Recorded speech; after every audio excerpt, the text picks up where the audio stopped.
My baby dolls, welcome back to Genesis. We have a great episode today. If you're a Mets fan, and if you can recall 30 years ago, well, 31 years ago, like I could in the summer of '86, we are talking about those bad boys of that summer, the 1986 Mets.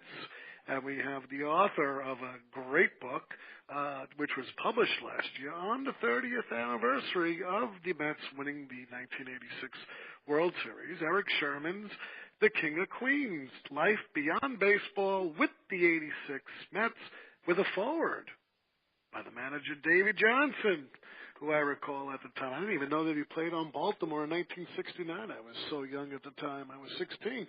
But we're going to revisit, and of course I lived in Brooklyn, New York back then, and being in New York City at that time, it was very exciting if you were a Mets fan. Of course, I was a Yankees fan. So, I got my stuff little mismatched. Of course, Darryl Strawberry and Doc Gooden would appear on the 96 Yankees 10 years later. But, I've done my homework on Erik, and I've done a lot of listening to, especially the podcast, the radio show with him and Darryl Strawberry on, and we're going to find out why this team was so special.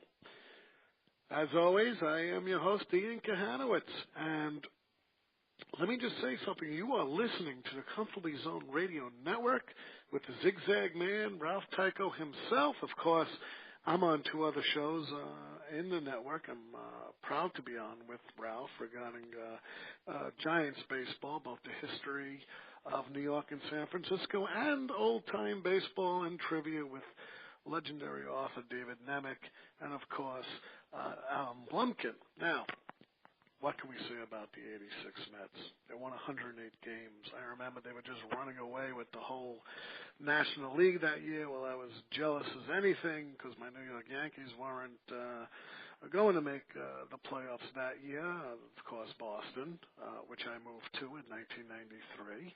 And paradoxal, in fact, the month I moved up here to Massachusetts, to Andover, Massachusetts, Bill Buckner just moved from that town because he was still getting harassed 7 years after the fact that the ball went through his legs.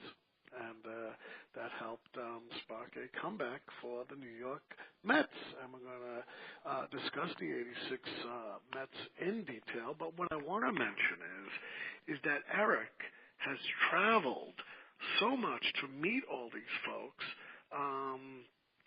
In writing his book, I think he went about 30,000 miles to meet all these folks, and he's quoted as, "I wanted to meet them in their current environment." He usually asks some of these former players for 45 minutes, and he got 4 hours worth of interviews out of them. And, the '86 Mets, it's just one of those things that in this lifestyle of smartphones and computers and, the fan bases, the world's a lot smaller since the '86 Mets played. And I don't think you're ever going to see that kind of allegiance. I mean, the Cubs won the World Series last year after 108 years, but I still don't see it, that it was as huge as when the Mets won in '86. And who is Erik Sherman? He's been a freelance sports writer in the New York area since 1980. He's also a co-author of Out of Home, The True Story of Glenn Burke, baseball's first openly gay player, and another '86 Met here, Mookie, Life, Baseball, and the '86 Mets, and Steve Blass, A Pirate for Life. He is a regular guest speaker at the annual Baseball Hall of Fame's Author Series. He currently resides in New Rochelle, New York, and you can always visit him at erikshermanbaseball.com. Without any further ado, welcome to the show, Erik. Well, thank you, Ian. It's great to be back. Oh, it's just one of those things that the '86 Mets, let me ask you this question to start, because now I live in Red Sox Nation for the last 24 years. The first 23 years I grew up in Brooklyn, and then I went to law school up here, and I decided to stay up here. And as I mentioned, they ran Bill Buckner out. He was getting death threats long into it. If Buckner made that play and the Mets lost, will we be talking about the Mets 30 years later like this? No, I don't think you would. Well, first of all, I want to clear up a misconception about Buckner.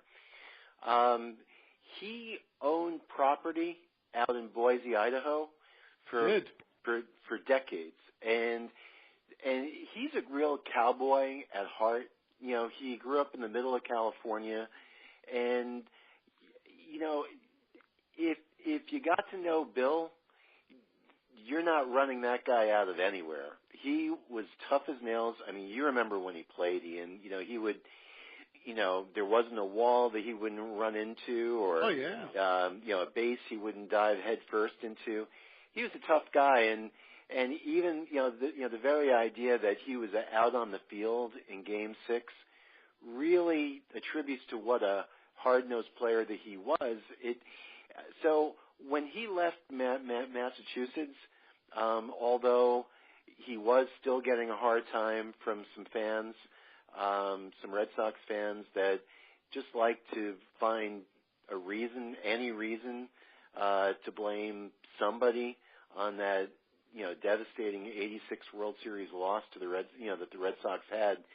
He went out to Boise, Idaho, because he owned a lot of property out there, and it was always his intention to move out there. And you know, I've gotten to know Bill really, really well through the book that I did with Mookie Wilson, and as you probably know, he and Mookie, they go around the country signing autographs together, signing that iconic photo of Mookie running up the first baseline while the ball got past Bill. So really, he was going to leave the Boston area anyway.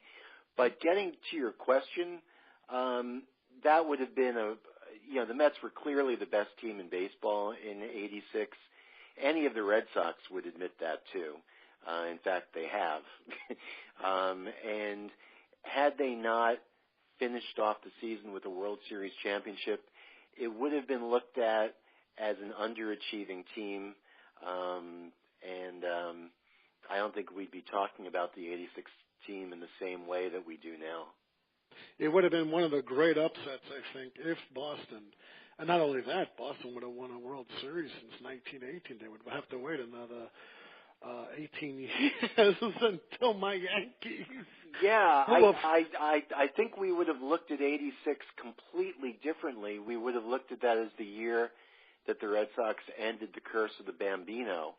And the Mets team, for as great as it was and for as amazing as that NLCS against the Astros was, I mean, Game 6 in the NLCS, many people see that as the greatest baseball game ever played. And all that would have been fine, but had they not beaten the Red Sox in that '86 series, we would have been looking at that season as the year the Red Sox finally, ended the curse of the Bambino, and not about how the Mets just kept coming back in the postseason like they did. It was just such an amazing season if you were a Mets fan. In their 55-year history, they've only won the World Series twice, and they're both iconic teams. The '69 team and the '86 team. So we would have looked at it very, very, very differently for sure. And I remember the papers back in '86, and I remember I think Bill Gallo drew a picture of Casey Stengel and Gil Hodges up in heaven looking down at the '86 Mets and the whole. That's how important the '86 Mets were to the establishment back at the time. I mean, they just got into everybody's hearts, even though they were bad boys. Well, they like to have fun, but it was a different time then. Players today, when they leave the ballpark, they're leaving with their business managers, their personal trainers, their nutritionists. It's a different game today. I think back then it was, in '86 the rosters were 24 instead of 25. It was 24 guys going out after a game. It's kind of a late night sport anyway.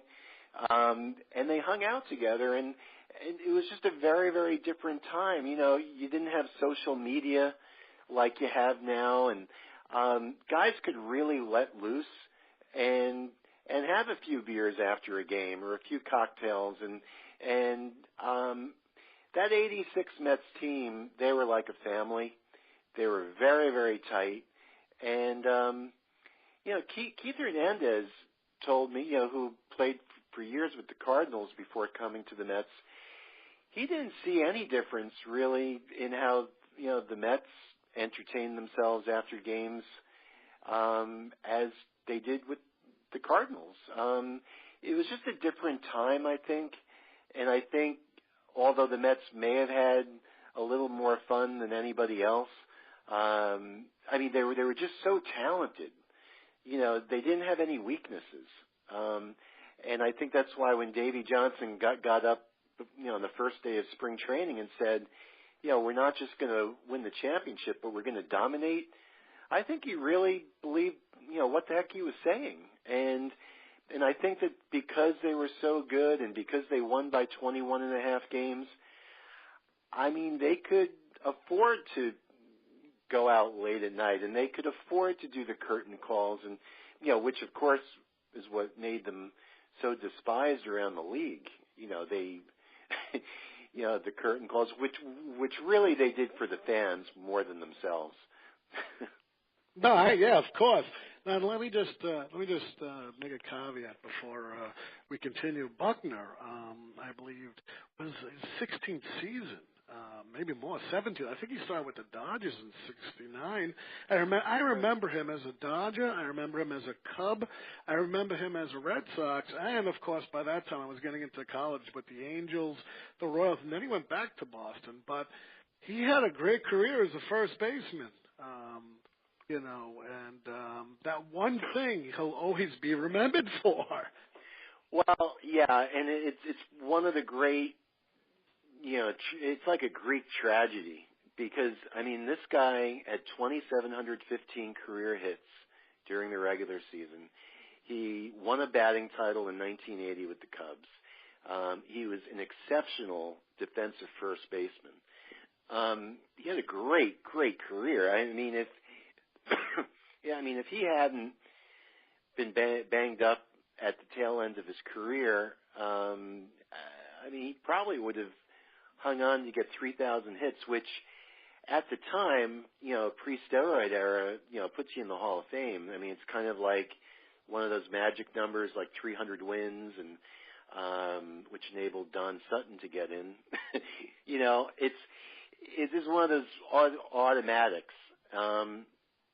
But you're right. You know, I mean, that was the signature moment of this poor guy's career, and it's so profoundly unfair because, you know, most players would not have been out on the field in the condition that Buckner was with his ankles, wearing the high top spikes, and, you know, his lateral movement wasn't good at all. And, you know, one of the things that a lot of people don't realize is that right before Mookie hit that ground ball, Ray Knight was standing on second base, and he was taking a massive lead off second. And the Red Sox had a pickoff play on, which Bob Stanley and Gedman, you know, didn't pick up on. But Marty Barrett was giving the sign, you know, to pick Knight off of second, and they would have had him. I mean, if you go back and you look at the videotape, I mean, he was way off of second base. And Buckner had to shade over towards second to cover some of Marty Barrett's ground. And so he was playing way off of first. And then, of course, Mookie, who never hit the ball down the line, hits this little dribbler up the first baseline. And Buckner had to go way, way over on those bad ankles.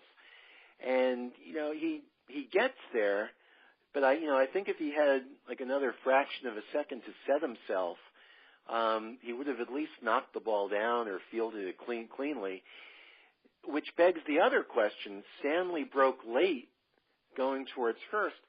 I don't think that they get Mookie, and Mookie has told me again and again that, they don't beat him to first.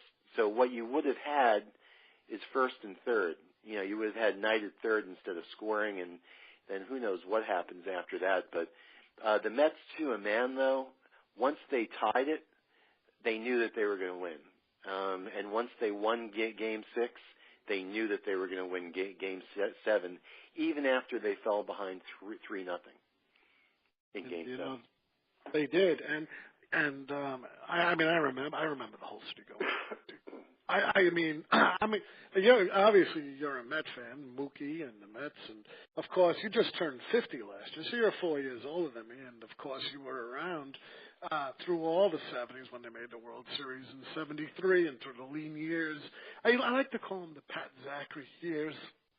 And, it's because they were so bad. But I have a group, and the most likes on Facebook I get is from Lindsey Nelson, Bob Murphy, Ralph Conner, who, I used to, it was great. If the Mets were in the West Coast and the Yankees were in the East Coast, I'd watch Phil Rizzuto, Bill White on WPIX, and then I'd switch over to Channel 9, Secaucus, New Jersey, and watch the Mets game. And then I always loved Kaider's Corner. And, of course, if you ever saw somebody from the other team on Kaider's Corner, you knew the Mets lost. Yeah. But, that was the kind of baseball we had before cable. Now, let me ask you this question. When did you formulate the idea of doing this book? And just the mere fact that you want to meet them on their own turf and just fly everywhere, did you realize the monumental task you would have to do? Yeah, I did, and it was a leap of faith. So I was at a book signing with Mookie. We were signing books in Maplewood, New Jersey, at a bookstore called Words, and it was our 8th book signing of the week, and the first 4 or 5 of them are a lot of fun, but when it gets to the end of the week, you're up doing interviews at 6:00 in the morning, book signings, and you're doing this until 10 or 11 o'clock at night. So by the the end of the week, you're kind of the thrill is gone a little bit, and it's still fun to talk to the fans and all that. But Rosa Wilson, Mookie's wife, was with us. And so we're talking, and we're passing the time. As it's mostly Mookie signing the books anyway, and so she asked me, so what's your next book project going to be? And at that time, I was kicking the tires on a Roberto Clemente book, because I had done a book with Steve Blass, like you said at the opening, and I had all these contacts that I worked with on Steve's book. That played with Clemente, and I'm like, I could really do a bang-up job here, I think, on that, and I felt like I had some fresh content, and she's like, well, have you considered doing a book on the '86 Mets? I would love to know, whatever became of Sid Fernandez and some of the other guys, and what they're doing now, and how they're doing now, and I gave it some thought, and at first I'm like, well, it's kind of like one of those Sports Illustrated, where are they now? But then I got to thinking about it, and I'm like, well, the greatest baseball book of all time, was written by Roger Kahn, The Boys of Summer, and when he went back to visit with the Brooklyn Dodgers, many, many years after they left Brooklyn. And I'm like, I could do something like this with the '86 Mets. So through Mookie, I had already met guys like Keith Hernandez and Ron Darling and Bobby Ojeda. And so I felt like I had a leg up on it. And Mookie was behind the project, and he introduced me to some of the other guys. And so I thought, well, let me travel around the country and meet these guys wherever they are, to get their body language, to get their reactions to my questions in their environments where they work, where they live. And I thought that would be a really neat idea, and it just happened to be coming up on the 30th anniversary of the 86 championship. And so Penguin Publishing, who I was working with on Mookie's book, they loved the idea. And so they agreed, to publish the book. And so that's the evolution of Kings of Queens. And it's a fascinating thing. One of the things that I wanted this when I was formulating and doing my homework on your book and I said, well, you know what, I'm not going to save Gary Carter for the last. It's one of the things I just want to hit on. I read your blog last year that the Mets missed the opportunity to retire Gary's number, whereas they did retire Mike Piazza, and of course Piazza didn't. When he went to the World Series, of course, you remember him against Roger Clemens again, who was also in the '86 World Series with the Red Sox. But let me ask you this question. I know you were so incensed about it. I read your article, and I think it was published last year around around this time, June 19th. In fact, I just brought it up. Let me ask you this question. Do you think that he was on the Mets for 4 years, and granted, he did a lot in the '86 season. He was the co-captain, and he's one of the reasons. But do you think if he had the kind of longevity he had in Montreal that he did in New York, that he would be retired? The Mets are really stingy about retiring numbers, and I actually admire that about them. The Yankees, it's gotten to the point where where in 50 years from now, they're going to run out of numbers. Their shortstops can be wearing 99. They retire so many numbers. And listen, a lot of them, the Ruths, the Gehrigs, the DiMaggios, the Mantles, of course, retire them if you want. But when it gets to some of the others, like Billy Martin and, as much as I love Greg Nettles as a player, Ron Guidry, it just became too much. And maybe that's a fault of their greatness. It lends to how great they are. That they had all these, great players. But the Mets have been stingy, and I don't know if they would have retired Carter's number because, you mentioned the years that he played with Montreal. Well, if you're going to retire somebody's number, how about Keith Hernandez? He played with the Mets for 7 years, I believe. And, he embodied the heart and soul of that 86 team. Really, from the time he joined the club in, mid-'83, he embodied that club in 84, 85, 86, 87, and so forth, and was the real de facto leader of that team. And, he was named captain in 87, and then Carter in 88. But Carter was the captain of that team all along. There was, you talk to a lot of Mets fans, and they'll tell you that 84 team was every bit as wonderful to watch as the 86 team, just in a different way. They had just come out of, Antarctica for all those years, and then in 84, they come out of nowhere and win 90 games. And of course, that was the year that, Doc Gooden came along, and but that was such a young, exciting team with so many guys, coming up from the minors, and that was a thrilling team. And Keith Hernandez was really, the glue, the veteran presence that really molded that team, I thought, into what they became. I think Keith Hernandez's number, if you're going to retire a number, he's a no-brainer. But I did believe that they should retire Carter's number. He made the Hall of Fame. He really put the Mets over the top. He was admired by those guys, and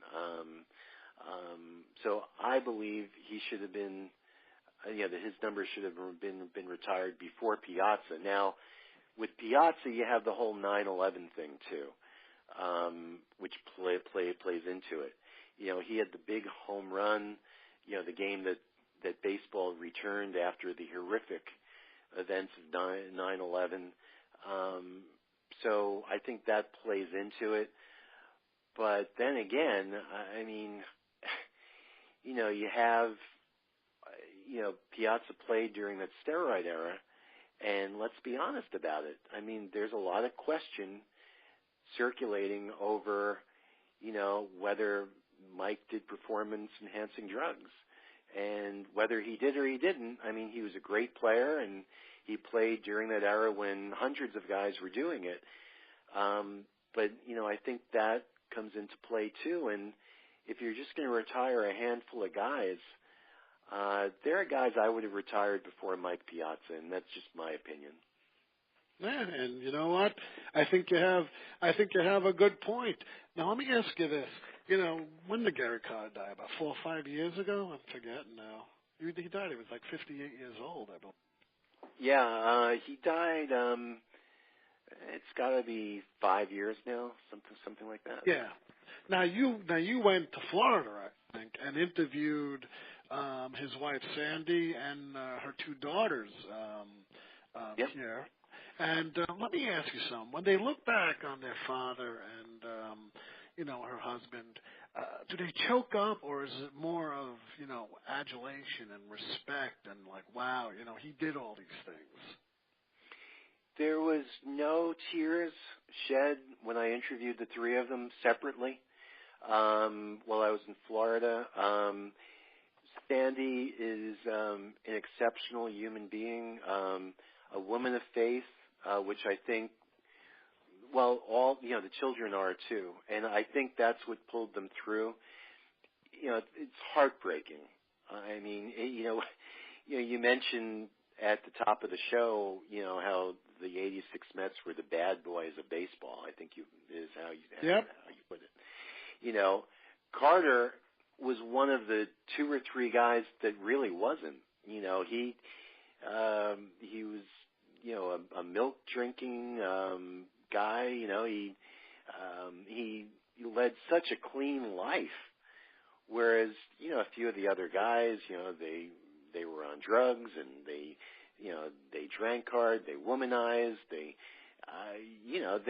were wild out there. They weren't exactly living a clean life, to say the least. And so the irony is that of all of them that you would think would have been the first to go, and Gary's the only one from that '86 team that's left us, the only player.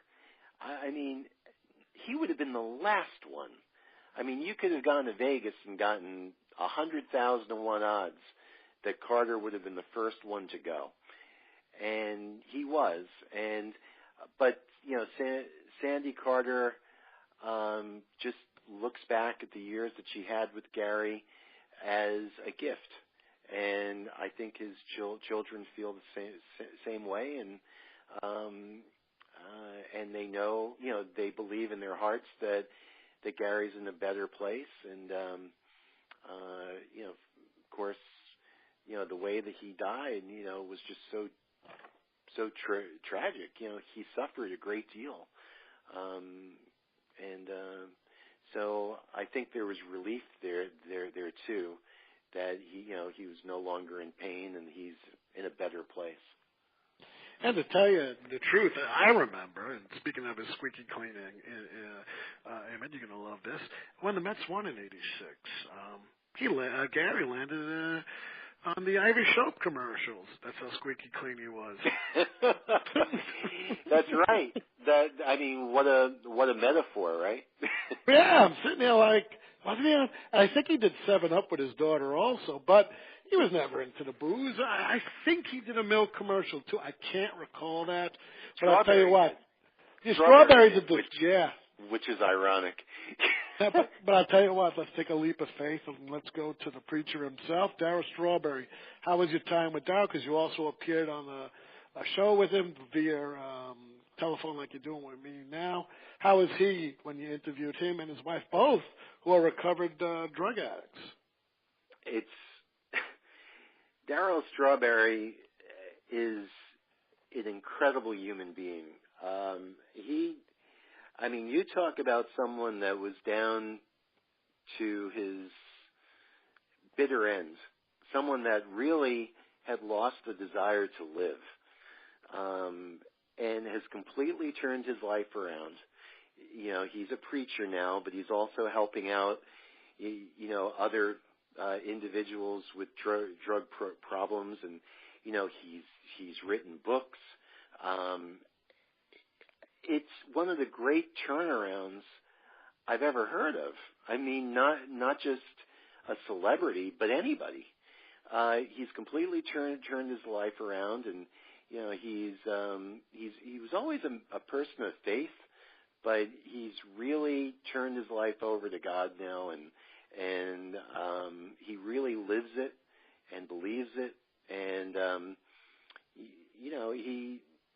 he lives to help others now, and he's just completely turned his life around, and it was a great experience getting to know him, and it just a great story. One of the great comeback stories I've ever heard of. I'm very happy, of course, that he was able to turn his life around, and he's still with us, and he's helping others, and he's just such an inspirational story. And I think he published his own autobiography back in 2010, Straw, Finding My Way. Think it needs being updated since that time, since you spoke to him, you were last year and the year before. You think there needs to be like an amendment to the book since he wrote that? I don't doubt that he'll come out with another book. I don't know if it'll be an updated version of his autobiography. I know he's written 3 books. He even wrote a book about, I think it's The Imperfect Marriage, because, he's had, issues with married life also in past lives. And, I don't know if he will, but, I hope he does, because I think if he writes a book like that, it can only help others. So I don't know if he has plans to do that, but his testimony can only help others.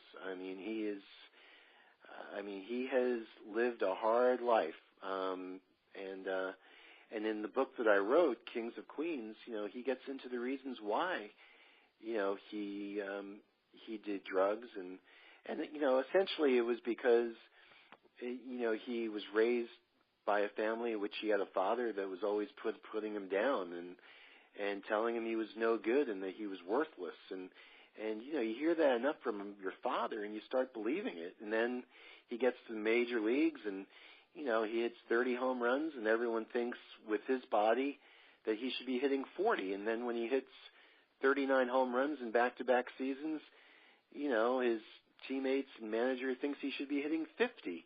And, he just had such an incredible, he was a physical specimen. He was, 6'6", 195 pounds, and, he could run like a deer, and he could hit 500-foot home runs. And, they actually thought that if he took better care of himself, he could have been, we would have been talking about him in the same vein as Ted Williams or somebody like that. And,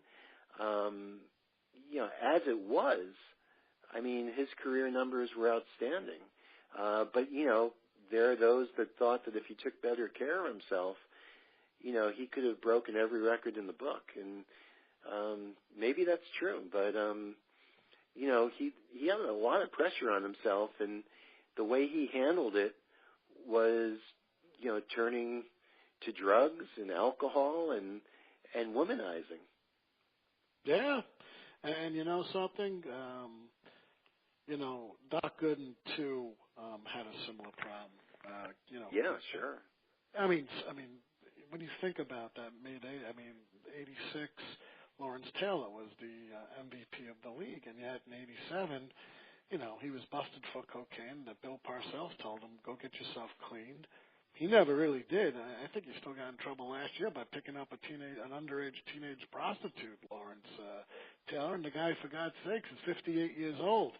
But cocaine was huge in New York. That whole lifestyle kind of reminds me of even more of if the 1950s were X-rated with Martin and Whitey Ford and Mickey Mantle doing that, then the '86 Mets were triple X-rated, not only with booze but coke and women, but a nightlife that ushers in crack now.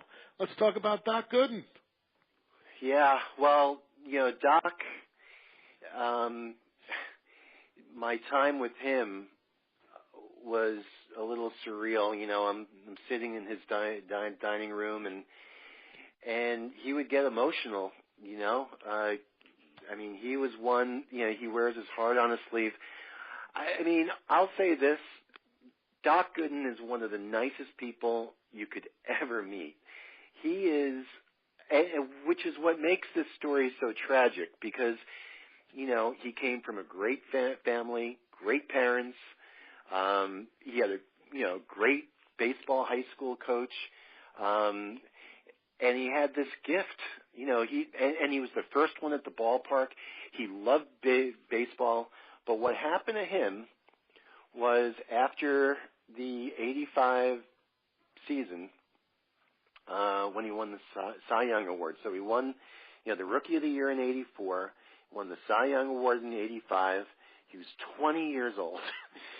And he was on his way to having a Walter Johnson, Cy Young, Bob Feller all rolled into one kind of career. And he never could say no to his friends. He had his homies. He had his homeboys. And when he would return to Florida, he was a major league superstar, and some of his homeboys were into drugs, and they were into selling drugs, and one was a pimp, and that was life for some of the guys he grew up with. And he was loyal to these friends, even though he was a superstar, and he couldn't say no. So, he wrote a book about this, and he detailed what happened. And he went to visit a friend of his, and who was both a pimp and a drug dealer. And apparently he left Doc with these two prostitutes. And Doc, again, he's 20 years old. He's basically a kid. And these prostitutes introduced him to cocaine. It was the first time that he ever experimented with it, and he was hooked. Just hooked from the first time he ever tried coke. And he's been battling it ever since. It's as simple as that. Some people can experiment with that stuff, and they can get by it. Like Keith Hernandez, it's well documented, very well documented, how he got caught up in that drug culture when he was with the Cardinals. And he was able to stop doing it and to get past all that. Some people can't, which is why you should never try it, I guess, because it's highly addictive. And of course, Dwight's career, while it was still good, I think he won 200 games, or something like that. But what he could have been, he could have been special.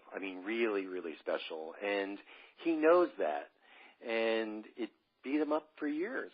And I think even though I think he's, for the most part, moved on with his life, and the guilt maybe isn't there as much as it was. How can't you think about it? I mean, this is a guy that probably could have won 350 games if he had, if he had stayed off the drugs, and it's just such a shame, Well, what I always like to think, though. I speak to Jimmy Driscoll, who is a former Major League Baseball player. He played for the Oakland A's before they became big in '71. He was on the Oakland A's '69. Then he was under Ted Williams and the Washington Senators and Texas Rangers. I usually have him on my show. But you know what his father told him? He's like, when he was coming up and he was drafted by the Milwaukee Braves in '62, but then ended up, Charlie Finley bought his contract out and played in Kansas City for a while and then Oakland. His father told him this: in baseball, you're only going to have 3 innings out of the 9 innings of your life. When you think of it, it's 10 years, so 90. He's like, if you mess up or you get a swell head within those 3 innings, those 2 to 3 innings, it's going to affect you the rest of your life. So you better stay level-headed and you better do the right thing. We're so young at that time, Erik. 20 years old, 21 years old, you're on the cover of Sports Illustrated. You have this whole life ahead of you. I mean, of course, you're gonna dive into the drugs and the women and all this. It's exciting. You're a superstar, and you're not totally mature yet. And I think that's what happened with Doc, and I think that's what happened with Strawberry, if you ask me. Yeah, I mean, there's no question when you're a young star in New York like that, and it's the '80s. There are certain temptations that are hard to avoid. And, like I said, with Darryl, I think he had a hard time coping with being the star that he was in New York and the high expectations that were always placed on him. And then, growing up with an abusive father, both physically and mentally. And then with Doc, it was, just the inability to say no, I think, to his friends. And I don't think it was as much the pressure of being the superstar with Doc as it was with Darryl, because Doc, he handled it pretty well in '84 and '85, and he wasn't on drugs in those years.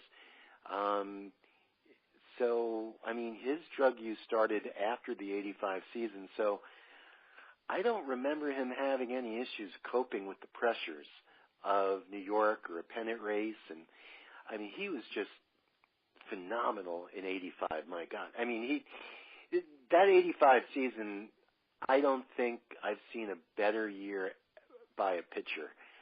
I mean, he was just so dominating, and so I don't think he had issues with the pressure. It was a little bit different than with what happened with Strawberry. That's just based on my conversations with them. Dwight handled pressure situations fine and handled being a superstar fine. It was just not being able to say no to his friends. I think that was his biggest problem. He was just a victim of being such a nice guy.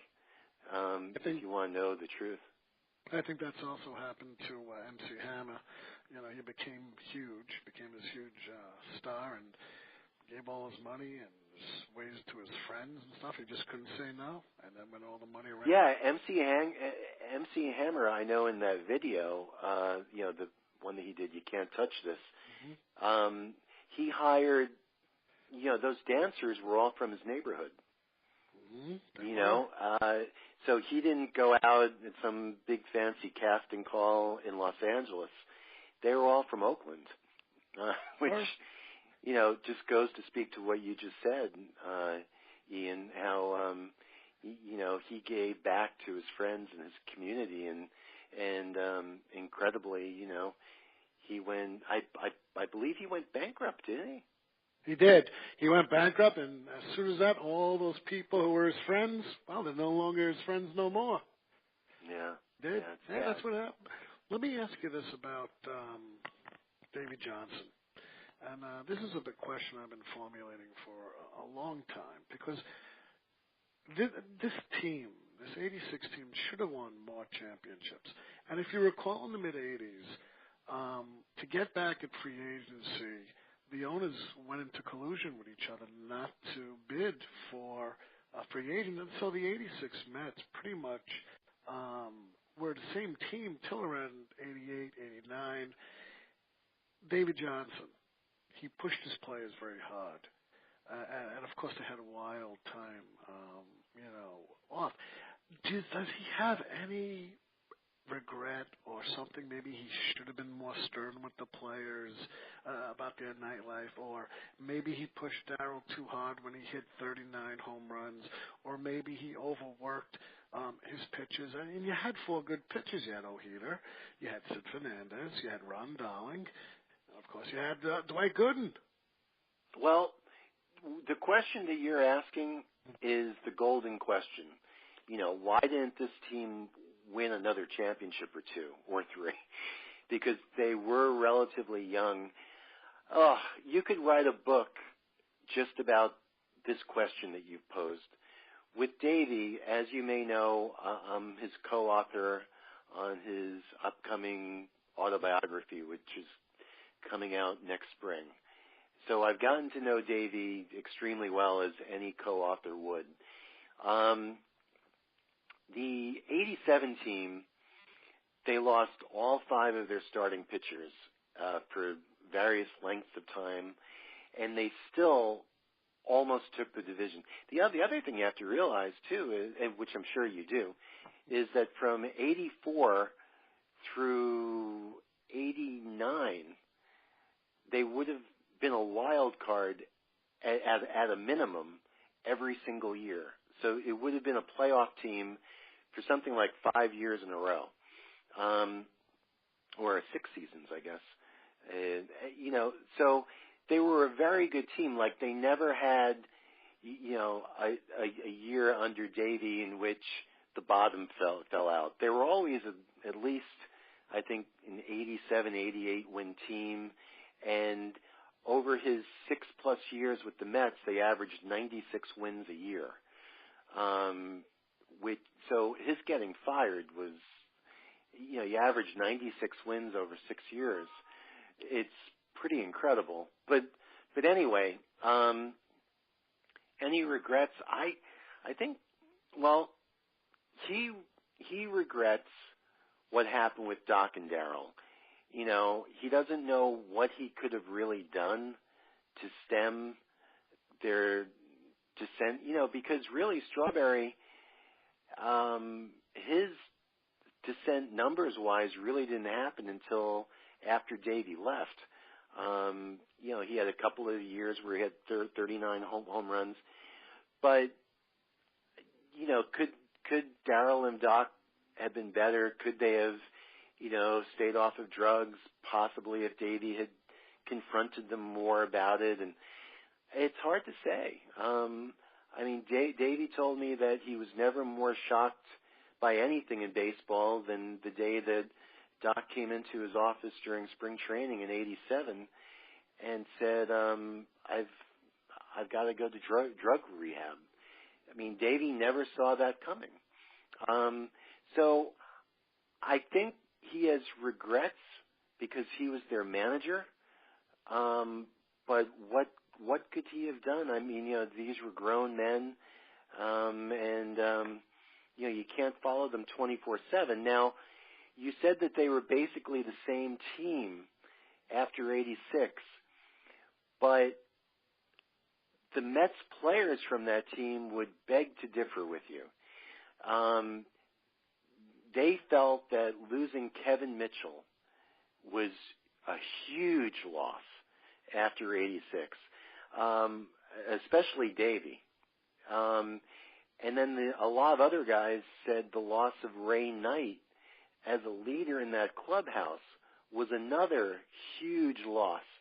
You know, these guys were enforcers on that 86 team, a team that was involved in 4 bench-clearing brawls. And they just brought an intimidation factor to the team that was missing after 86. And then by 88, you know, they had a player named Greg Jeffries that, you know, Davey was trying to get in there as much as he could because they weren't the offensive team that they had been in the past. And Jeffries was a very good hitter, and you know, he was trying to get him in at third base, second base, wherever he could. And Jeffries was kind of this young, cocky guy and rubbed a lot of the veterans the wrong way. And that caused a rift, too. So the team was kind of not the same as they were in 86. And if you look back at the rosters, it was actually a very different team after 86, you know. And they lacked that edge that they had and that intimidation factor after 86, and they were just besieged with injuries in 87 too. And so I don't know if there was anything that Davey could have done to improve the fortunes of the team after 86. But certainly, if they had stayed healthy and repeated in 87, you wouldn't have had all these questions about them being such an underachieving team that you hear again and again.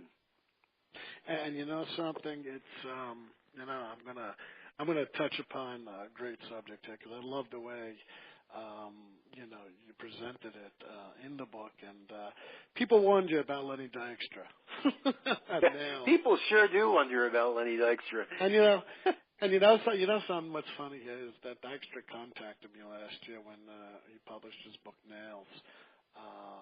It came out, and but I knew from Peter Golenbach, who wrote that you know, he was running around Dykstra, and he ran him around. He'd say he'd be one place, and he wouldn't be there, and you have to wait. And he went through the whole same thing. But I think with Dykstra, he said he wrote most of the book, and it was really Peter Golenbach who did most of the work. And I promised Peter, I said, I'm not going to bother with Lenny Dykstra and his book. I'm going to have another a book that came out about the 93 Phils. It came out last month or the month before, and that author will be out, and we could talk about Lenny Dykstra and you know, the 93 Phils and how they lost to Toronto. But how was your experience with Lenny Dykstra? Well, you know, it was. Well, I think it's the most entertaining chapter in Kings of Queens, because you know, every book needs a character. You know, needs great characters, and you know, whatever people think of Lenny, he is a character, and you know, he was late for the meeting, and you know, we kept calling and, you know, touching base with each other, and, you know, the whole experience. I mean,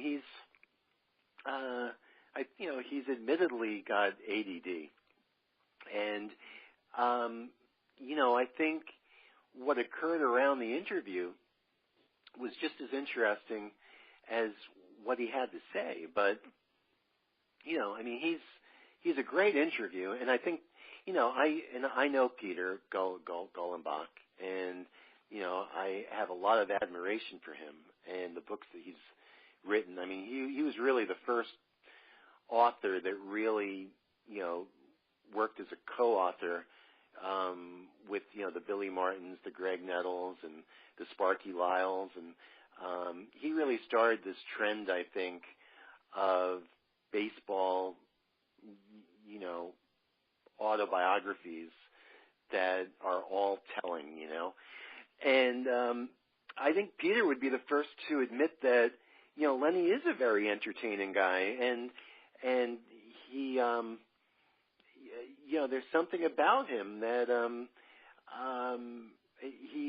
there's almost a charm to him. But interviewing him was most bizarre interviewing experiences that I've ever had, and I don't necessarily mean that in a bad way. It's just that my prepared questions weren't worth the paper they were printed on, because he just runs away with the interview, and it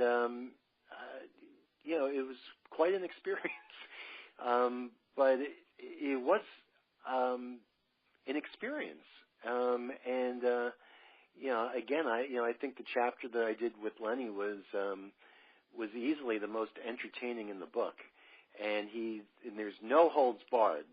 I mean, he has absolutely no filter at all, and says what he believes, and at the end of the day, Lenny is a very astute baseball man.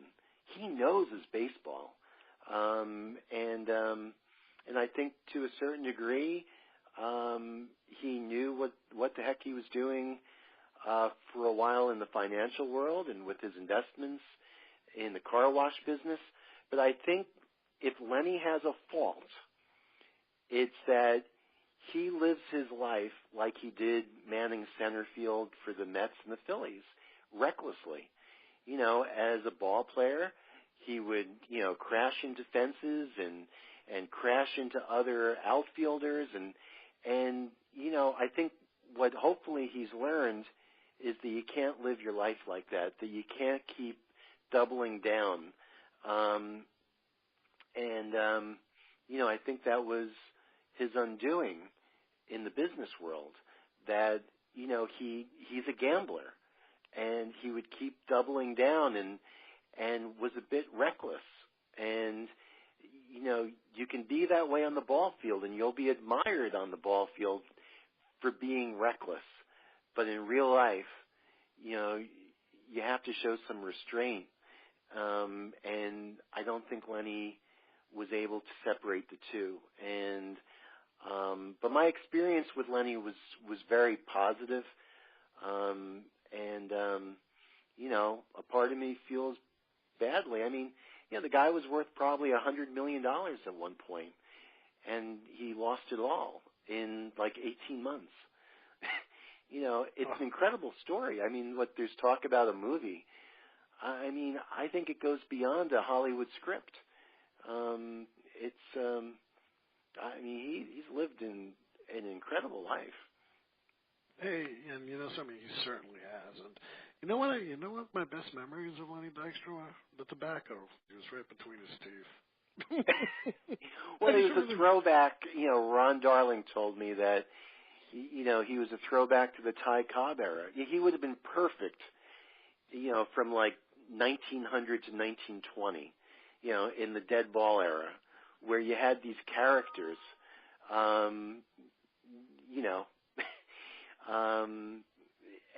Lenny would have, and I agree with Ronnie, I think Lenny would have fit perfectly in that group. And, I have the biggest dead ball era on Facebook. And in fact, you mentioned Walter Johnson early in the show. I had his grandson who wrote his definitive biography on my show 2 days ago. So it's very, very deja vu to be mentioning all this stuff. It's weird. It's almost like, hey, the show's not even published, but yet, you're talking about this kind of stuff. Yeah. Let me ask you this, Erik. Because I'm going to have to end the show because I know you got stuff to do. I got stuff to do. There's so much more that we can talk about you, but we could go on another 3 hours. But let me ask you this. 86 Mets were something of an enigma. They were one of the best teams, if not the best team, I think, of the 1980s. But for all the love that the players have received, and in New York they are loved, front office types have not been as loving. Many of the 86 Mets have not gotten job offers from the Mets or any other major league team, and you even said they feel kept out. Not only that, a year and a half ago, before the book was published, they were all saying how they could help the current players with baseball and dealing with the media, but no one even asked these people that played in '86. They feel shunned. Why? Why does this happen? For whatever reason, the front office of the New York Mets has completely marginalized that 86 team. I don't understand why. I really don't. And it's sad. And people will say, well, what about Keith Hernandez and Ronnie Darling? They're up in the broadcast booth. I'll say this about the Mets. They let those guys say whatever they want, even if it's, negative about the current team. And I give them credit for for giving their broadcasters free rein to say what they want. But as far as serious jobs with the club, and Exhibit A is Wally Backman. The Mets went to the World Series a couple of seasons ago, and Wally Backman at the AAA level had managed and nurtured and helped develop half the team that went to the World Series in 2015. Half, 13 of them, went through Wally's team in Las Vegas. Wally was named Manager of the Year twice. It's incredible that this guy was passed over. And, yeah, did he have some issues 15, 16 years ago? Yeah. But a lot of it was also fake news, as you alluded to earlier. There were mistruths, printed, by the way, by the New York Times, that some of what was written about Wally's issues, with the domestic issue was untrue, and his own wife would back it up. It's just incredible to me. Mookie getting removed twice as their first base coach. Mookie, who's like Mr. Met. It's incredible, and I think it's because the club just wants to distance themselves as much as they can from the drug culture of the 80s, with the Doc and Darryl era, and the partying and all that, and that's what I think it is, but I think they do a horrific job honoring their past. I mean, the glory days of the Mets organization was the 1980s. From 84 through 88, 89. Those were the Mets' glory days. Not now, not the 70s, not even the late 60s. The 69 team came out of nowhere. The 68 team finished in 9th place. And then they won it all in 69, and then they didn't really do much after that. Even the 73 team, they won, 83 games? They did, yeah. It was just a down year in the NL East. And somehow they beat the Reds, and they took the A's to 7 games. But that was not a very, very good team at all, the 73 team. So they really, their glory days was a 5 or 6 year period in the 80s, which they do a horrific job of honoring. Even last year, for the 30th anniversary, they even got that wrong. They brought all these guys in from the 86 team. They put them up at a beautiful boutique hotel off Madison Avenue, and they had this event at Citi Field, and it wasn't even telecast live on their cable network or on Channel 9, right? They're on 9 now. It's just unbelievable because I guess it was a nationally televised game that night, and they couldn't even get that right. So the fans from the 80s, they're who are primarily in their 50s and 60s now, they're not going to watch it streaming the internet. That was how you would watch the ceremony live. That should have been on. And it was a great ceremony. I was at Citi Field, and they did a nice job with it. But for that to not have been televised live was incredible to me. So it's just, I don't know. I get frustrated because I've gotten to know these guys really well, and I know that it bothers them to no end. That they're not more celebrated by the current front office, and it's just a shame. It's such a, growing up a Yankee fan, and like you mentioned, they're going to run out of numbers. However, I will make an asterisk here. Aaron Judge is wearing number 99. So if he has the kind of career that this month of April just had, I might be retired too. He might have to go to triple digits for the Yankees.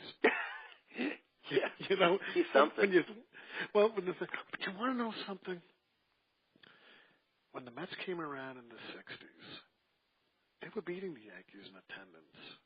Even with all their bad teams, either they were just pissed off at the Yankee management that they were selling to CBS and the whole thing with Casey Stengel, how they made him, retire, or they fired him, or whatever you want to say. At 70, he was too old to manage. I mean, the guy lost in the 7th game against Pittsburgh. And throughout the 60s, no matter how bad they were out selling the Yankees. And when 69 came, and I speak to a lot of the guys on the 69 Yankees, they were jealous of the Mets, for God's sakes. Every one of them. They were on this team now that they call the Horace Clark years, and they couldn't get out of the basement. And here comes the Mets out of nowhere to be the superior Orioles team. And then in 73 to go to 7 games with Oakland, who was, vastly superior than the Mets, but still they went to 7 games. And, of course, 86, which I remember like it was just yesterday. You're making me feel old. But, it just amazes me how the Mets organization cannot do similar marketing and similar things to their players like the Yankees did with theirs. However, I will say about the Yankees, they did cut down Mel Allen. They did cut down Yogi Berra after the '64 World Series. They cut down Casey Stengel, Mel Stoudemire. They let go a month before he was supposed to receive a pension of being 10 years with the team. That's how wonderful Steinbrenner was. But the Mets. If I was the president of the Mets, I'd be fighting the Yankees every goddamn day to become number 1 in New York. And for God's sakes, they're in Queens, and so most of Brooklyn. When you think about it, Brooklyn and Queens, that's most of New York City right then and there. They would have more fans than, say, just Manhattan and the Bronx and Staten Island. So Mets management, they got to do something different if they want to be the number 1 team in New York. Because right now, in my mind, they're still number 2.